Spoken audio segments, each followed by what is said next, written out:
And now, Mystery Theater, brought to you in part by True Value Hardware, your store of first choice.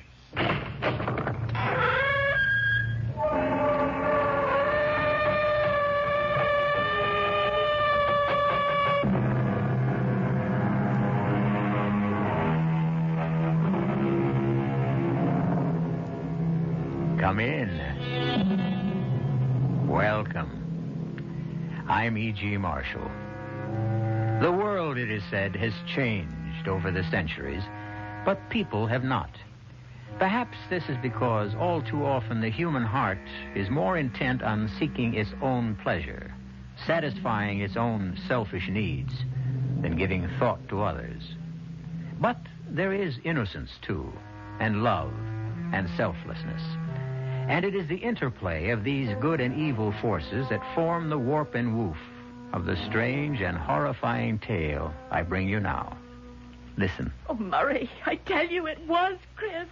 I talked to him. Chris is alive. Andrea, Chris is dead. No! Whoever is buried in that grave, it isn't Chris.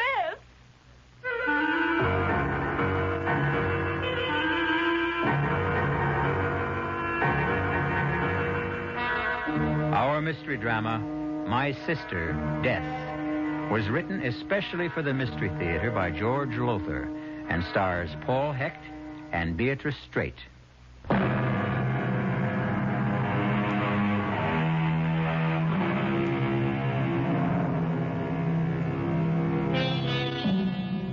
Come with me now to a cemetery near New York City. It is late afternoon. An afternoon of gloom and drizzle and cold, damp fog. Two women, half shrouded in the fog, walk amongst headstones that rise like white bones in the gray of the afternoon. They are sisters, these two, Andrea and Sybil Carter, and they are walking toward a certain grave. Really, Andrea, it seems to me we could have skipped visiting Chris's grave today. You needn't have come if you didn't want to, Sybil. When we buried our brother 2 weeks ago, I vowed to visit him every day. That's what I'm doing. But you can't go on doing this the rest of your life. Even Murray has asked you to be reasonable about it. Yes, come once a week, he says, or once a month.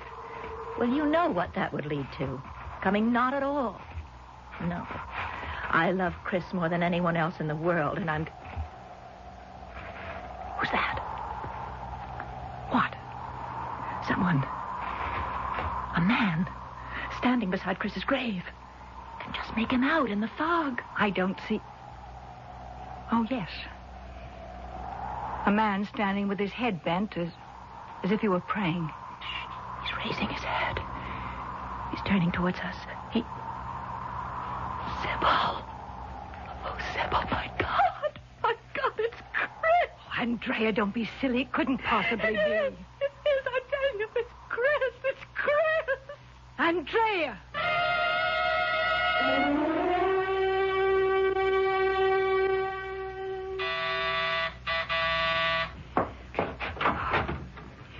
Oh, Murray, come in. Sorry I couldn't come the minute I got your call, Sybil. Oh, that's all right, Murray. I know how busy your law practice keeps you. Your estate, you mean, yours and Andrea's. Chris's death has raised all sorts of tax problems. I'm afraid his death has raised more problems than that. Yeah? Yeah, what is this all about? I told you on the phone. You didn't really tell me what I thought I heard. Andrea is convinced she saw Chris. Saw him today in the cemetery, standing beside his own grave. Oh, come on, Sybil. What kind of nonsense is... Murray, please. I'm telling you the truth. Where is Andrea? In her bedroom, sleeping. Dr. Swanson gave her a strong sedative. Murray, she was in such a state, so hysterical. Look, let me get this straight. You and she went to Chris's grave this afternoon? Yes. We were walking toward the grave when we noticed a man standing beside it. And there was a man? Oh, yes. I saw him, too. He was standing beside the grave with his head bent, as if he was saying a prayer or meditating or something. I had just said I wondered who he could be when he raised his head and turned towards us. Huh. That was when Andrea started to scream, "It's Chris, it's Chris." And then she just fainted. Went out cold. Who was the man? I don't know. Well, what do you mean you don't know? You didn't see his face? You didn't talk to him? It was a foggy day, Murray. It's been foggy all day, and out there at the cemetery it was very foggy. I could barely see his face. And so, if it comes to that, neither could Andrea. Well, this is the strangest thing I've ever... Tell me, has Andrea had any other brainstorms like this one? Well, has she? Well, Murray, Now, look, sweetie, I'm your attorney, yours and Andrea's. If something not quite right is happening, you can tell me. In fact, you'd better tell me. Oh, Murray. You're more than just our lawyer. You know that. It's no secret that Andrea's in love with you, and that I am, too. And that I'm in love with both of you and can't make up my mind between you. But what has that to do with it? Oh, she'll pull herself together sooner or later and straighten out. Chris's death was a terrible blow to her, that's all. It was a blow to you, too, wasn't it? More than a blow, Murray. A puzzle. I still can't figure out how he could have fallen over a railing nearly chest high. 18 stories to the street below. Frankly, I keep wondering about that, too. But about Andrea now. Murray, the truth is she's been acting very strangely. What do you mean, strangely? Well, imagining things. Like Chris this afternoon, and, well, a few days we went shopping downtown, and I took the Bentley. When we went back to the parking lot to get it, Andrea looked shocked when the attendant brought it around. Why shocked? Well, she swore up and down that we'd driven into town in the Jaguar. That's crazy. Murray, please don't say that. Don't even use that word. Something even stranger happened last night. What? Well, we'd had dinner here in the apartment. And Andrea said she was going to walk down to the corner to mail a letter and get a breath of fresh air. I stayed at the table having another cup of coffee. Well, when she came back from mailing the letter... You couldn't have gotten much fresh air in that short a time. Fresh air? What are you talking about? What is all this? What's all what? Well, the table. The food, the dirty dishes. What do you think it is? I'm asking you. What is this? Oh, it's what's usually left after two people have had dinner. What two people? Oh, Andrea, come on now. Will you answer me? What do you want me to say? We had dinner. You went out to mail a letter and get a breath of... Andrea, what's the matter? We did not have dinner here. We didn't. We had it at Delahanty's. I see, just like we used the Jag instead of the Bentley the other day. Now, what kind of a crack is that? No crack. Andrea, no crack. All I'm saying is you're imagining things again. And... I did not imagine the Jaguar. I am not imagining this. You and I had dinner at Delahanty's, not here. In that case, Andrea, where have you just come from?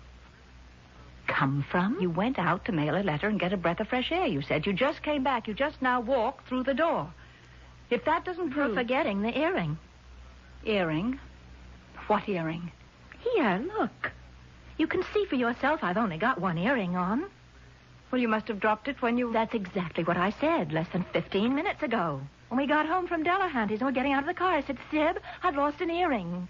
One that's from that jade pair that Murray gave me for my birthday. I said I wanted to search the car. And that's what I've been doing. I haven't been out mailing any letters. I've been searching in the car for that jade earring. Damn it, Sybil, don't look at me as if I'd lost my senses. You know, I'm beginning to be afraid you have. I tell you, Sybil... If we had dinner at Delahanty's, what is all this food and these plates and everything else doing on this table? I don't know. Well, darling, I do. We had dinner here. No. I'm certain we couldn't have. What are you going to do? I'm going to call Delahanty. He saw us there tonight. He came over to our table and chatted with us. We'll soon see whether we dined there or we didn't. Andrea, dear, please. You're simply going to embarrass yourself. Delahanty's. Oh, Del, is that you? Yes, who's this? Andrea Carter, Del. Nice to hear from you, Miss Carter. Calling for a reservation? What? We're pretty full up, Miss Carter, but I'm sure I can arrange something if Del... Yeah? Del, My sister and I. Didn't we have dinner at your place tonight? You put me on, Miss Carter? We didn't dine there tonight? If you did, I didn't see you. Thank you, Del. He says we weren't there tonight. Darling, we weren't. Then I did imagine it all? Afraid you did, yes. But it was all so real. Sybil. Sybil, I'm going out of my mind.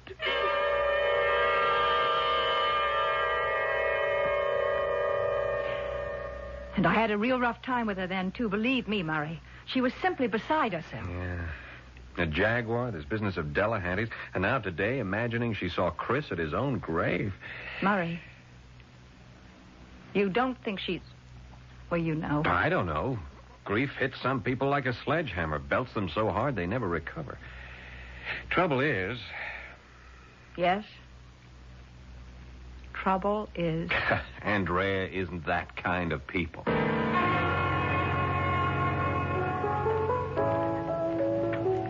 Well, Mr. Redmond. Hello, Del. Nice to have a future New York DA at my bar again. That'll be the day. That I make a district attorney, I mean. Me? I'd bet on it. You drink okay? Perfect. Long time no see.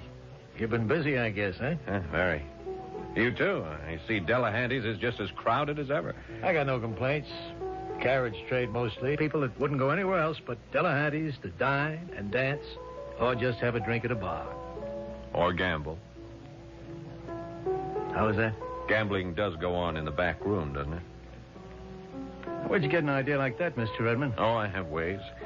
If I'm going to help you win your bet and become DA someday, I got to keep on top of things, wouldn't you say, Del? Yeah. Well, nice having you with us again, Mr. Redmond. Hope to see more of you. Yeah. Before you go, Del. Yeah? A friend of mine, a lady friend, mentioned she thought she'd lost an earring here one night. An earring? Yeah, a jade earring. Would you know something about it, maybe? No, but we keep a lost and found box right behind the bar. Eddie, give me the lost and found box, will you? If it was lost here, Mr. Redmond, and we picked it up, it's sure to be... Well, thanks, Eddie. There we are. I see. Gold cigarette lighter. Look at them rings Dames leave them in the powder room. Money clip. Oh, here. An earring. This what you're looking for, Mr. Redmond? Yeah. Yeah, this is exactly what I'm looking for, Del. Well, hey, I look on your face. You look like you found a lot more than an earring. I have, Del. I have.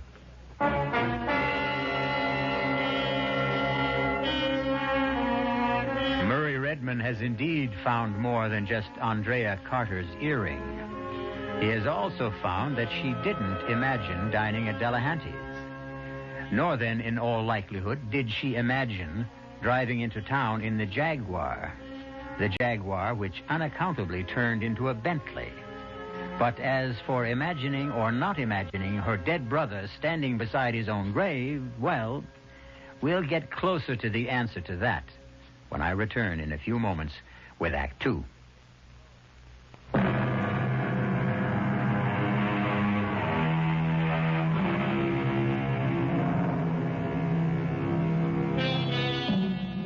We are told that the proper study of man is man.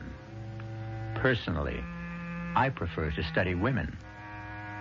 Whether I did or not, I'm sure that had I been handsome young attorney Murray Redmond, unable to decide which of two wealthy sisters I wanted to marry, I'd have been absolutely intrigued by the curious circumstances which now seem to attend them.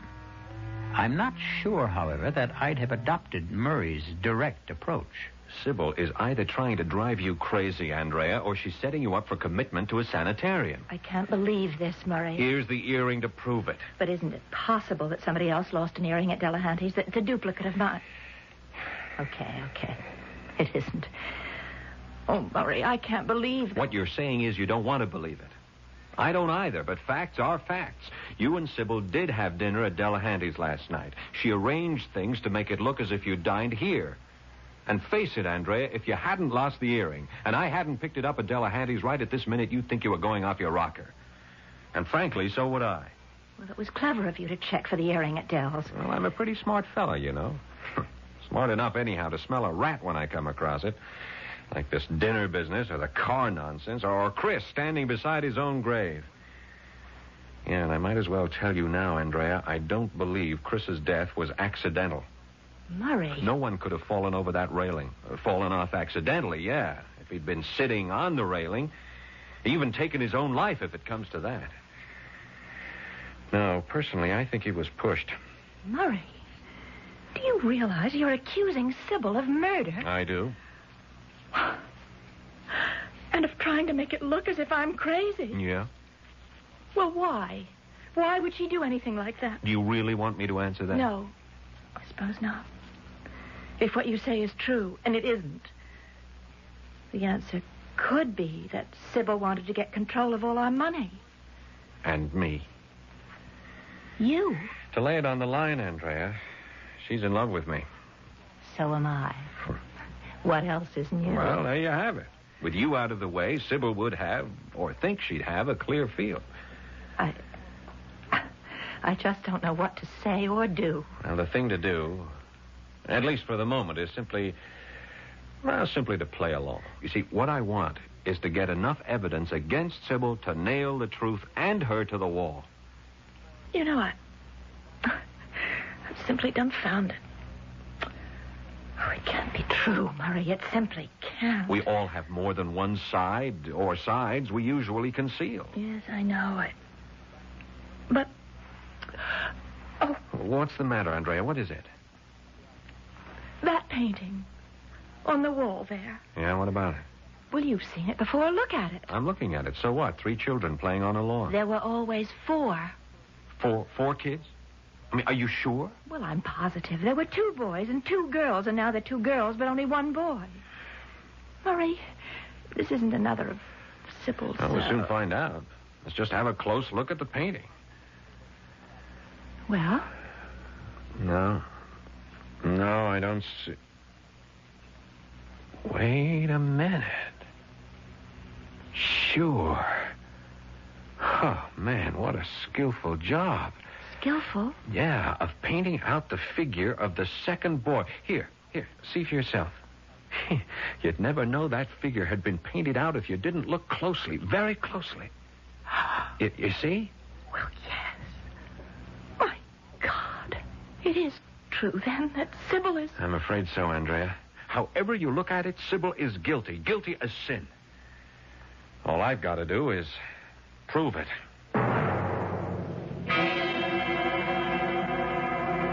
You get the hell out of my office, Redmond, or I'll throw you out. Cool it, Del. Just cool it. Cool it?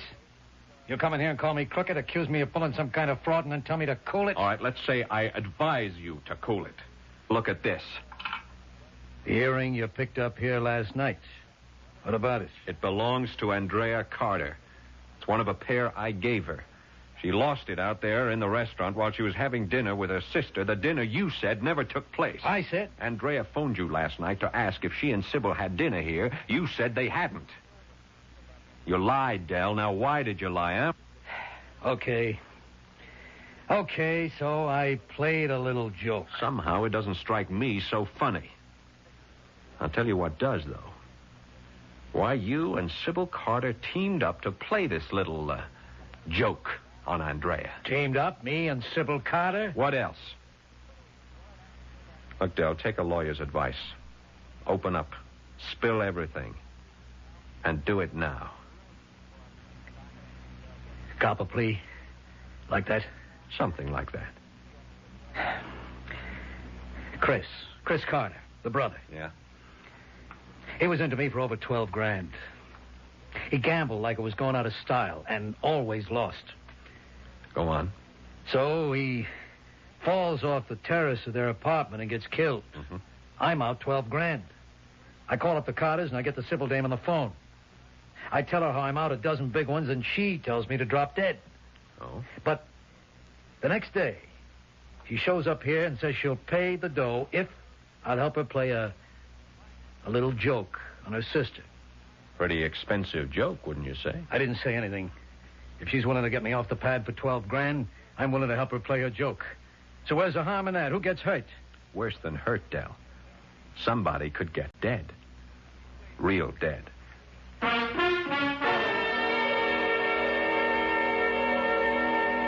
Del broke down and told you the whole story. Just like that? It surprised even me. I guess he's not as tough as he looks, or acts. Fact is, though, that earring of yours stopped him cold. I had him dead to rights, and he knew it. Murray. Yeah? I want to face Sybil with this. Face her right now. She's bound to try another trick, and probably soon. Mm-hmm. And that could be the one that hangs her. If it weren't for you. Oh, Murray. I'd be out of my mind. I'd be stark raving mad this minute. No, you wouldn't. Yeah, you're too level-headed for that. Well, forewarned is forearmed. You know what Sybil's up to. We both do. So she can't win, Andrea. Murray, when this is over, let's get married.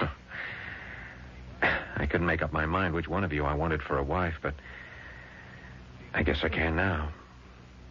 Andrea, I definitely can now.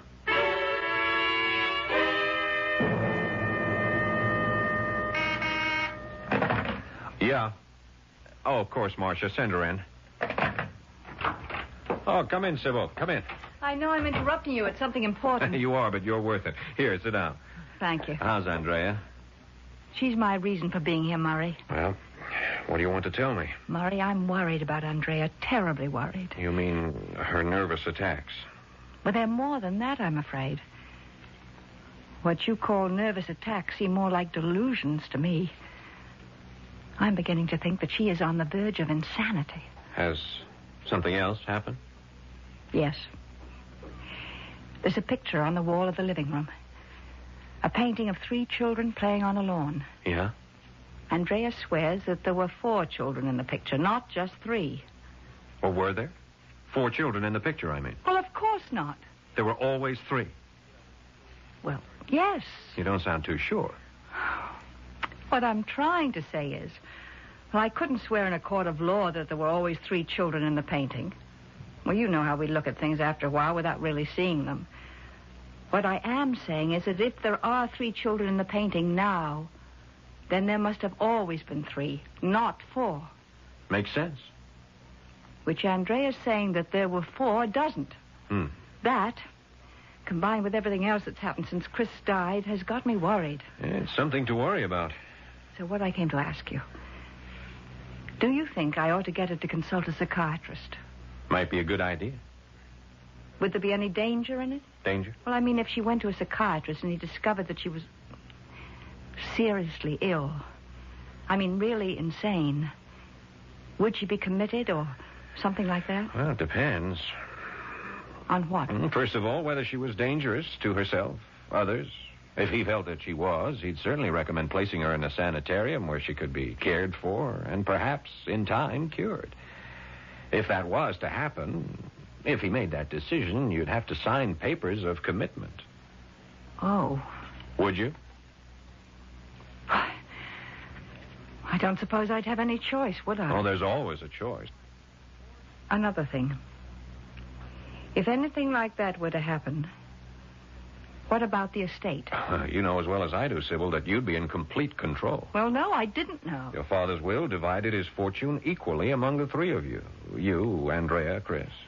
You and Andrea came into Chris's share when he died several weeks ago. If you signed papers certifying Andrea as insane, she would be declared incompetent to handle her affairs, and, as next of kin, you'd take over for her. You didn't know that? As I said, I don't know much, if anything, about these things. That's why I came to see you. Yeah. Well, now you know. Sorry, excuse me, Sybil. Yes, Marcia. Oh, yeah, put her through. Murray, come quickly, please. Andrea, what is it? Murray, we're wrong. All wrong. It isn't Sybil. She's not playing tricks. Murray, I am going out of my mind. What happened? I can't talk. Murray. Yeah. Please, come. Andrea, where are you? Okay, I'm on my way.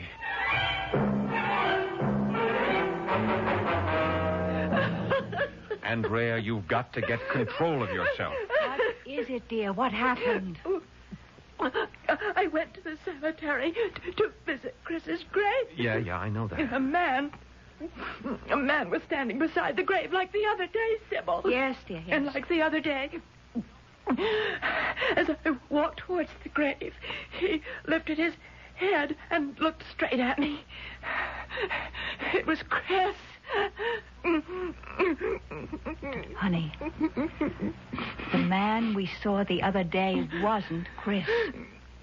And neither was this one. It was Chris. The way you sound, you sound as if you actually believe. I do believe it was Chris. He talked to me. He what? He said, as I came towards him, he held out his arms to me and he said, "Hi, sis. Thanks for coming." And it was his voice? His voice. His face. Oh, Murray, I tell you, it was Chris. It was Chris. To the life.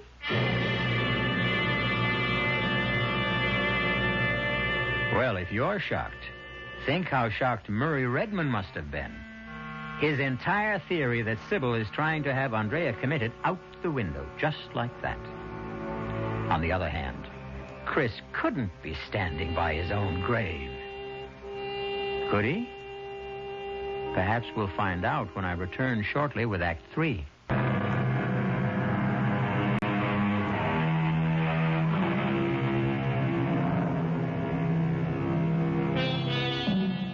It is almost axiomatic that at those moments in life when we are absolutely sure we are right, something happens that shocks us with the knowledge that we are absolutely wrong. Assuredly, that is what has just happened to Andrea Carter and Murray Redmond.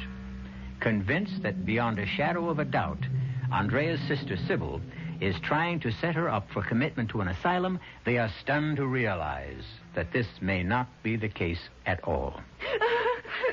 But, Andrea, what you're saying is impossible. It couldn't have happened. Oh, I tell you, it did. Murray, I'm going to phone Dr. Swanson. Okay. I'm sure you'll come right over. Come on, Andrea. What is the meaning of this? What? Chris is dead. You couldn't have met him at the grave. You couldn't have talked to him. Murray, please believe me. It happened. It was Chris. It's incredible, inconceivable. You say you talked with him? What did you talk about? What did you say? He said, "Hi, sis. Thanks for coming." And you? For a few minutes, I couldn't say anything. All I could do was just stare at him. And he looked at me and he said, "Trust me, sis. I'll explain everything in time. I just wanted you to know that I'm alive." And then what happened? And then he said he was going to leave me then, but that I'd see him again soon, and he kissed me on the cheek. Kissed you? Yes. And then he began to walk away, and I started after him, but he turned, and then he said, No, don't follow me. You'll understand in time." And I let him go. I let him walk out of my life again. I can't believe any of this. I can't believe it either, but it happened. Oh, Murray, what does it mean? This can't be one of Sybil's tricks. The man I talked to was my brother. I don't know who we buried in that grave, but it couldn't have been Chris. It was. It couldn't. I was there. I was there when they closed the casket. I was one of the pallbearers. Oh, Dr. Swanson's on his way over. How are you feeling, Andrea? I'll be all right. Would you like a drink now? Oh, yes, I could use one, Sybil. Murray? Yeah, I could too. Double, please. Murray, Chris can't be alive, and yet, Murray, we are going to have to open the casket. Oh, no. Sybil's right. Oh, no. I've got a court order this afternoon. Don't look so horrified, Andrea. You don't have to be there. Oh, but yes, I do. Oh, Andrea, why? Because I know what you're thinking. Both of you now. You're thinking I'm out of my mind. I don't. You must. What I've told you is crazy. Well, I want to be there when you open that grave and see for yourself the proof that I'm sane. Or what, dear? Mad. Stark mad.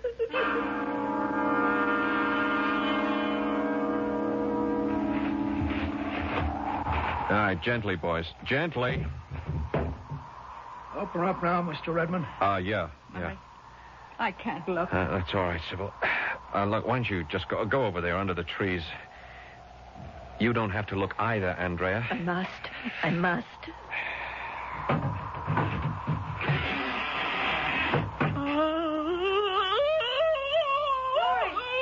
No, stay there, Sybil. Sybil, don't come here. Don't look. Murray. All right, close it up, boys. Close it up. The coffin, who's in it? Is it... Yes, it's Chris. And for the last time, Andrea, I do not think you're crazy. You're as sane as I am. Then, my meeting with Chris and talking to him, it was a trick. Yes. But how could it have been done? How could Sybil have managed it? I don't know. You said that Sybil is clever. I'd say she's diabolically clever. Andrea, I brought this along. I want you to take it, and I want you to keep it near you. A gun? Yeah. Murray, I'm scared to death of guns. I couldn't even touch that thing. Now, listen to me. There's no question in my mind now that Chris's death was not accidental. Sybil... He was pushed off that terrace out there. I'm sure of it. I'm equally sure that Sybil may try to kill you. Oh, no. It's a possibility. Her plan to have you committed is not working out, not as fast as she'd like to.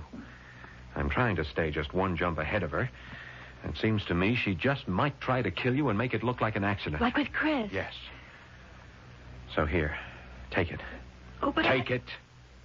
And keep it near you at all times. You understand? At all times.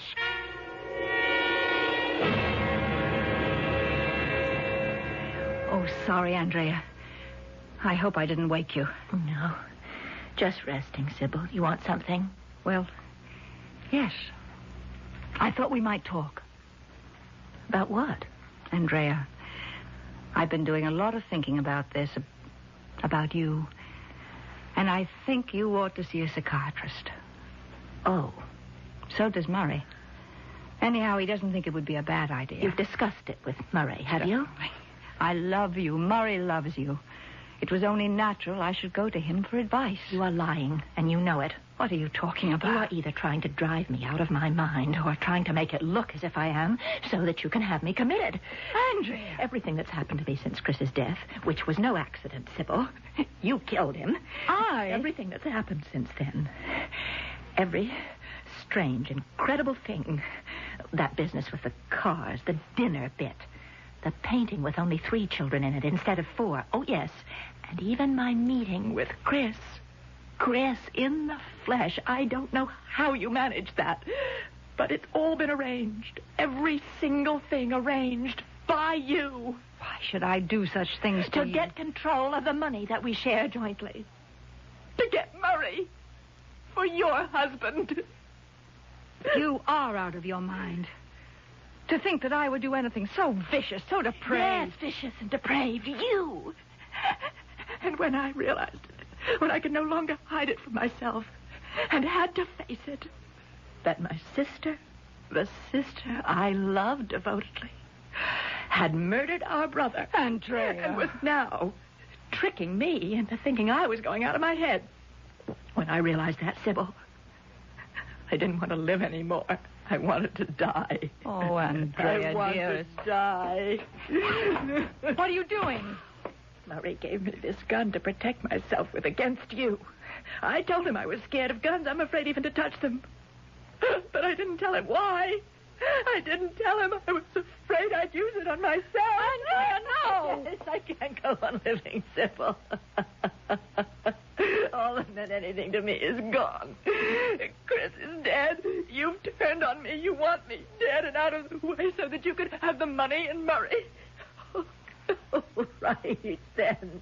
You shall have what you want now. Give me that gun. Give me your bicycle. No. Give it. Sybil. Sybil.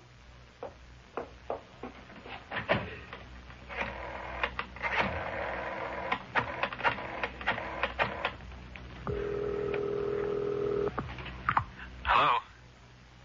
Murray? This is Andrea. Yes, Andrea. Murray. I've just killed Sybil.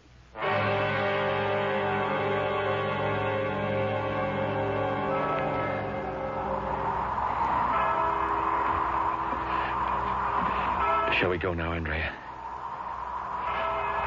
Andrea, dear, the funeral's over. So is my life. They're both down there now.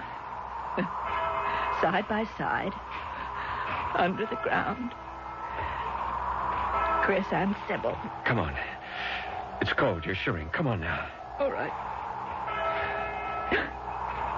I never thought, when I vowed to visit Chris's grave every day, I never thought that in a few short weeks we'd be visiting Sybil. What's the matter? Why have you stopped? Someone coming towards us on the path. Look, they're under the trees. What? Oh, God. It looks like Sybil. You're imagining things. No, look. It's a woman. You can see her clearly now. Sybil's clothes. The blue suit that she wore. The Sybil's hat. Murray. It is. It can't be, but it is Sybil. Why, Andrea. What are you doing here? What are you doing here? I came to visit Chris. Murray. Easy, Andrea. Murray, it's Sybil. No, dear, there's no one here but us. You're imagining things. I'm not. Sybil, it is you, isn't it? Of course. But you're dead. You're dead. Dead? I'm very much alive, as you can see. But I killed you. Shot you to death. My God. We just buried you. Come on now, Andrea. I want you home. I'll get you a sedative. She's there, I tell you. I don't see anyone. I do. Heaven, help me. I'm mad. I'm out of my mind. Murray. Help me. I've done a terrible thing and I'm being punished. But you've got to help me. Save me. Terrible thing? What terrible thing, Andrea? I killed Sybil deliberately. I murdered her, Murray. I murdered her just as I murdered Chris. You? I pushed him off the terrace to his death. I shot Sybil to make it look like an accident. Oh, I knew if I pointed the gun at my head, she'd try to take it away from me. The tricks and all that happened. Sybil wasn't playing the tricks. I was. You, Andrea? You played those tricks? You hear, Murray? You hear? I'm listening, Andrea. No. You heard Sybil. There is no Sybil Heaven, here. Forgive me, Chris. Forgive me, Sybil. Forgive me. Of course. But why did you do all this? To make it look as if you were trying to get me out of the way, when all the time I was planning to do away with you. It was all a trick. It was nothing but a trick. Yes, a trick that's backfired, I'm afraid. Backfired on you, Andrea. What? You heard me correctly. You've been fooled. Fooled by your own trick. Understand? I don't. Tell her, Sybil. She is standing there. Yes, Andrea. I am. And very much alive. What? How? Oh, Murray. You tell her. I can't. Andrea, you went too far. You overreached yourself. Your story about meeting Chris clinched things for me. Oh. It was impossible. Either you had to be insane, and I knew you weren't, or you had to be lying. And that was when I decided to force your hand and use a few tricks of my own. Oh, what about the gun you gave me? It contained blanks. Oh. I took Sybil into my confidence. I had to, and she played her part very well. I'm sorry, Andrea, but you did bring it on yourself. Yes. Yes, I did. All right, Andrea. Let's go. No. What? I don't want to go home with you. I'm too ashamed. Please. I don't want to go home. We're not going home, Andrea. We're going to the police.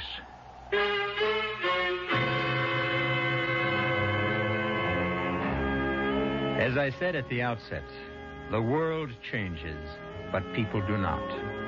There are those who believe this planet we inhabit is a school where we are sent by God, by Providence, what you will, to learn to be better. Experience, of course, is the teacher, a harsh teacher, but an effective one.